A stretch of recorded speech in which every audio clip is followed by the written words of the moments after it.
Dans cette séquence, nous allons faire le lien entre les maths et la physique au niveau de la notation de la dérivée. Donc en maths, on écrira ça f' de t. En physique ou en mécanique, on aura plutôt tendance à écrire ça d de f sur dt. Dérivée première par rapport à t. Si en maths, on appelle ça f seconde de t, en physique, ils vont noter ça d2f, alors c'est pas un carré, sur dt2. Donc je dérive deux fois la fonction f, les deux fois par rapport à la variable t.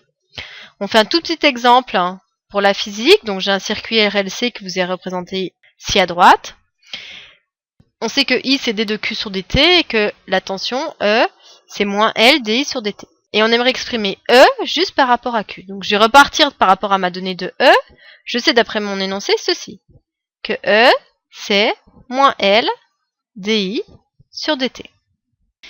Mais en fait, ici, je vois que j'ai I et que I dépend de Q. Donc ça va être intéressant de calculer la dérivée de I. Puisque ici, ça veut dire, c'est en fait I' de t si j'étais par rapport aux maths.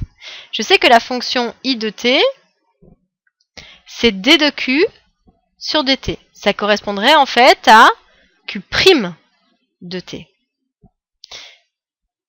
Donc si je veux calculer di sur dt, c'est-à-dire la dérivée de I, c'est dériver ici la dérivée de Q, mais dériver la dérivée de Q, c'est en fait la dérivée deux fois.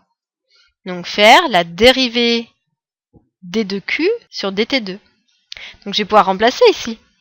Donc ça va faire moins L d de Q sur dt2. Donc j'ai bien exprimé E par rapport à la dérivée seconde. En maths, on aurait eu plutôt tendance à écrire E de t égale moins L fois Q seconde de t. Ça marche de la même manière. Donc tout ce qu'on applique en maths sera valable en physique au moment de la dérivée.